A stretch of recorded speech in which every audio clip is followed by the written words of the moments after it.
दिनांक 25 एप्रिल रोजी जालना शहरातील भक्तेश्वर नगरमधील समस्या सोडवण्यासाठी प्रभागातील नागरिकांनी एकत्र येत माजी आमदार तथा भाजप नेते कैलास गोरंट्याल यांना निवेदन देत मागणी केली आहे। यावेळी माजी आमदार कैलास गोरंट्याल यांची तब्येत खराब असल्याने या ठिकाणी त्यांचे स्वीय सहाय्यक पाटील यांनाही निवेदन देण्यात आले। या प्रभागातील नागरिकांच्या समस्या जाणून घेऊन यासाठी साहेबांच्या कानावर टाकून लवकरच त्या पूर्ण करण्याचे प्रयत्न देखील केले जातील असे यावेळी सांगितले। भक्तेश्वर नगरमधील सर्वे नंबर 474/1 मध्ये गेल्या 25 वर्षांपासून हे 400 पेक्षा जास्त लोक या ठिकाणी वास्तव्य करत आहेत। या रहिवाशांना काही गुंड लोकांनी या ठिकाणी येत जागा खाली करण्यासाठी धमकावले असल्याचा प्रकार घडला आहे। गुंड लोक या रहिवाशांना अतिक्रमण केले आहे असे भासवत असल्याने सर्वांच्या मनात संभ्रम तयार करून मनपामध्ये अर्ज सादर करून या भागात राहत असलेल्या जागा खाली करण्यासाठी दबाव टाकत आहेत। तरी गोरंट्याल साहेबांनी याकडे लक्ष देऊन हा प्रकार थांबवावा तसेच या गुंडांवर प्रतिबंध घालावा अशी विनंती नियोजनात केली आहे। तसेच रतन लांडगे यांनी सांगितले की आमचे चुलते दशरथ लांडगे यांनी मनपामध्ये दिलेला अर्ज मागे घेणार असे आश्वासन दिले असून या रहिवाशांनी मनपामध्ये जाऊन आपापल्या टॅक्स भरून पावत्या घ्याव्या। या ठिकाणी भक्तेश्वर नगरचे नागरिक मोठ्या संख्येने उपस्थित होते। याविषयी माहिती भक्तेश्वर नगरचे स्थानिक रहिवासी नेताजी सुभाषचंद्र बोस सेनेचे संस्थापक अध्यक्ष रतन लांडगे तसेच स्थानिक महिला रहिवासी कांता पांचाळ यांनी त्यांची प्रतिक्रिया प्रबंधभूमी महाराष्ट्र न्यूजशी बोलताना दिली आहे। प्रबंधभूमी महाराष्ट्र न्यूजसाठी प्रतिनिधी सुनील भारती, जालना। जय हिंद सर, मी नेताजी सुभाषचंद्र बोस संघटनेचा संस्थापक अध्यक्ष रतन आसन लांडगे। आज आम्ही बीजेपी यांचे नेते कैलासजी गोरंट्याल यांना भक्तेश्वर नगरच्या महिला यांनी जाऊन आमंत्रण केलं होतं की आमच्या वस्तीमध्ये साहेब येऊन आमचे काही बी प्रश्न असतील ते आमचे सॉल्व करा। पण काही दुःखाच्या कारणाने ते आले नाही, तर त्यांच्या पीएला त्यांनी पाठवलं। आम्ही त्यांच्या पीए समोर निवेदन मांडलं की आम्ही इथं पूर्वीपासून राहतो, आमच्या बापदादाची कुळीची जमीन आहे, आमच्या जमिनीचे कोर्टामध्ये केस चालू आहे आणि महानगरपालिकेने जे जालन्याला जे अर्ज यादव गोपाल ह्या माणसांनी अर्ज दिलेला आहे की 474 मध्ये पत्राचे शीटचे अतिक्रमण केले आहे, याची चौकशी करून अहवाल देणे महानगरपालिकेला। तर त्या लोकांना आम्ही पूर्वीचे प्लॉट विकलेले आहे बॉन्डवर नोटरीवर आणि त्यांनी त्या राहत्या जागेवर त्यांनी 20-25 लाख रुपये लावून ते घरं उभारलेले आहे, राहत आहे। ते मालकी हक्कीची जमीन आहे, आमच्या नावावर जुनी रजिस्ट्री आहे। काही लोकांनी काळा बाजार करून सनी पहिले ऑनलाईन जमीन नव्हती, त्यांनी काळा बाजार करून त्याच्या नावावर रजिस्ट्री करून घेतलेली आहे, 7/12 नाव करून घेतलेले आहे। तरी शासनाला आमची कोर्टामध्ये केस चालू आहे आणि या गोरगरीब लोकांवर अन्याय अत्याचार होऊ नये। आणि विशेष तर इथं कोणतंही बावनकुळे साहेबांनी सांगितलं आहे की आमची मालकीची जमीन तर सोडा, पण जे शासकीय जमीन जरी बसले आहे त्याला 1 गुंठ्यापासून 1.5 गुंठ्या लोक त्याला पीआर कार्ड रजिस्ट्री करून द्यायचं असं त्यांनी वचन दिलं आहे। तर आपल्या समोर सरकार आहे, बावनकुळे साहेब आहे, फडणवीस साहेब आहे, तर आपल्याला जनतेला गोरगरीब जनतेला भ्यायचं काय कारण आहे? आपण कोर्ट गाठू, कोर्टाला लढू आपण। आणि असे गुंडे बदमाश शिवसेने जे जमीन माफिया आहेत त्यांना हेच काम आहे, लोकांची जमीन उघडायची आणि कोटीमध्ये विकायची। तर त्या शासनाने या जमीन माफियावर ताबडतोब गुन्हा दाखल करून सनी यांची कारवाई करा। आणि ही केस पोलीस स्टेशनची नाही आहे, पोलीस शासनाला पोलिसांना इथं यायचा अधिकार नाही आहे।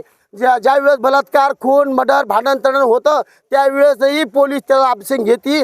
जमिनी मंडळाला वाद असतो ते कोर्टाचा असतो। तर आमची नम्र विनंती आहे पोलिसांना पण की ह्या जमिनीमध्ये हस्तक्षेप तुम्ही करू नये आणि गोरगरिबाला तुम्ही त्रास देऊ नये आणि गुंडे कोण आणि जमिनी माफिया कोण तुम्ही कथाही येऊ नये, तर तुमचाही आम्ही निषेध करू। हे आम्ही 100% हे भक्तेश्वर नगरच्या लोकांनी आम्ही निश्चित केलं आहे। आणि जे काही आमच्या चुलत्यांनी महानगरपालिकेमध्ये अर्ज दिलेला आहे की या कारणामुळं की कोणाच्या टॅक्स पावत्या होऊ नये, तरी बी 30 ते 40 टॅक्स पावत्या झालेल्या आहेत, पण ते अर्ज देण्यामुळं काही लोकांच्या टॅक्स पावत्या होत नाही।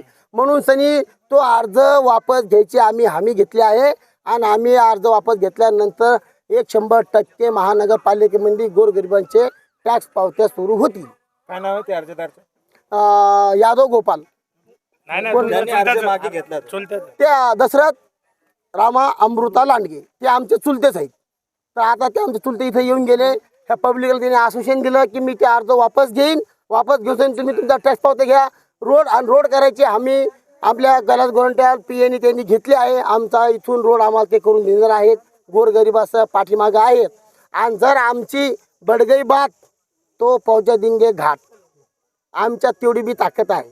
आम्ही एकत्र होऊन सनी सगळे जनता आम्ही इथं काही जर झालं तर आमचे घरं दारं आम्ही सोडून सनी इथून हलणार नाही.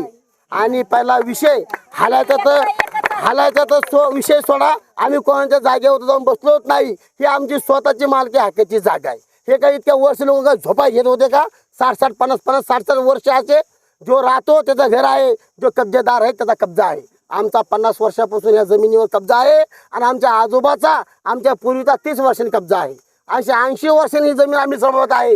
इथं आमचं कोणतंही काळ कुठं कोरड कचेरी इथं इतक्या जागेमध्ये जे दिसत नव्हतं तेव्हापासून आम्ही इथं लहानचे मोठे झालेलो आहेत. आणि आम्हीचा एक उद्देश आहे, हे भक्तेश्वर नगर आमच्या आजोबाच्या नावाने झालं आहे. त्यांची इच्छा होती गोरगरीब लोकांना तुम्ही हे प्लॉट द्या आणि त्याला राहू द्या आणि भक्तेश्वर नगर पाळा. हे भक्तेश्वर नगरचं नाव करा आणि सगळे मंडळी एकत्र होऊन सनी लोकांच्या कोणत्याही कान फुसीमध्ये येऊन नाही. हे माझ्याकडे तुम्ही संपर्क साधा. आपण साम धाम दंड आपण सगळं द्यायला आपण खंबीर आहे. आपण दिसतो तसे नाही, आपलं एक दुसरं वेगळं बी रूप आहे. पण ते रूप आपण एक टायमाला काढू, पण आम्हाला ती काढूला लावू देऊ नका, आमची विनंती आहे. आणि आम्ही शासनाच्या मार्फतच काम करू.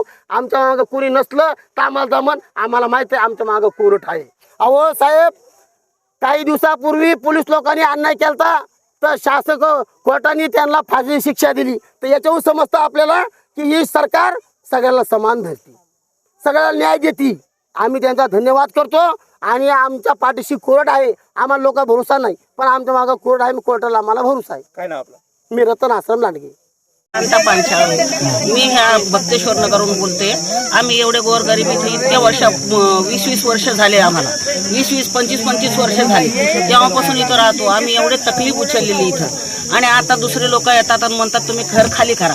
नाही खाली केलं तर आमच्यावर बोलतात बुलडोजर आणि गपचूप हे बसवितात मिटिंगी आणि तुम्हाला 1 BHK रूम देतो म्हणते आणि ते लोकांच्या जागेवर देते. आम्ही कसं काय कुठं काय करावं? आम्हाला आतापर्यंत लांडग्याच्या बरोबर याच्यासाठी आम्हाला हे झाली होती, गलतफहमी झाली होती रतन लांडग्याच्या बद्दल. तर माझी ती दूर झाली. आता मी त्याच्यासाठी हे करते आणि मला जास्त बोलायचं नाही. आमच्या आता लोक आमच्या दारात आले नाही पाहिजे आणि आम्हाला धमक्या नाही दिल्या पाहिजे. जेव्हा बी येतात आम्ही मारून टाकू म्हणते. आता आमच्यात समजा आम्ही रात्री झोपलो, आम्हाला जर कोणी मारून टाकलं तर आमच्यासाठी कोण उठणार आहे? हा, दगडा फेकते पात्रावर. आमच्याकडे येतात, आम्हाला बोलतात ए माधुरचो झोपले का असं बोलतात. मग आम्ही काय करायचं? कोणाचं नाव घ्यायचं? कोण म्हणतं ते आम्हाला ते माहित नाही. मी म्हातारा माणूस उठूच तर ते पळून जातात. मग याच्या हातात काय पिस्तूल आहे का बंदूक आहे? मग मी काय रतनचं नाव घेऊ का, याचं नाव घेऊ का, तुमचं नाव घेऊ, कोणाचं नाव घेऊ? मग त्याच्यासाठी जो बी जमिनीवर येतात कब्जा करायला त्याचं नाव मला या आणि त्याच्यावर कायदेशीर कारवाई करा. आणि आम्हाला लोकांना, गरीब लोकांना त्रास देऊ नका. आम्ही दिवसभर मेहनत करतो आणि एखाद्या दिवशी आम्ही उपाशी बी झोपतो आमच्या घरामध्ये. आम्हाला याचा त्रास नाही. तक्रार वगैरे दाखल करणार आहे का तुम्ही? नाही, मी तक्रार कोणावर करू? कोणावर? निर्दोष माणसावर बी कसं करू? आता समजा मी त्याला बघितलंच नाही, मी कोणावर तक्रार करू? जेव्हा मी त्याला बघन त्याच्यावर मी तक्रार करीन ना. आता समजा मला दुसराच माणूस कोणी धमकी देऊन चाललाय आणि त्या माणसाला मी दुसऱ्याच माणसाला धरीन तर मी निर्दोष माणसाला तळतळा लागायचं नाही का? मग ताज्या व महत्त्वाच्या बातम्या बघण्यासाठी प्ले स्टोअरवर जा, प्रबलभूमी ॲप डाउनलोड करा व या धावपळीच्या जीवनात अपडेट राहा.